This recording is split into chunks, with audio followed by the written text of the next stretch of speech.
Ito yung moisturizer na pampamilya. Tenderu. Ang moisturizer ni Silly Queen. Sayang yun nandito. Unahin ko na yun. Meron naman siyang pang scoop, kaya lang, unahin ko ito na dito. Ayan. Ito maganda kasi wala siyang amoy. Ayoko ng, may nilalagay ako sa mukha na may amoy. Kaya nga pwedeng pwede to. Actually, pang baby talaga siya.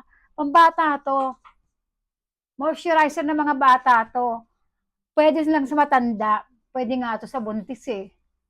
Ang ganda ng moisturizer na to. Ang lambot niya. Alam mong hydrating. Yun yung napansin ko sa kanya. At nagustuhan ko siya. Hindi siya malagkit.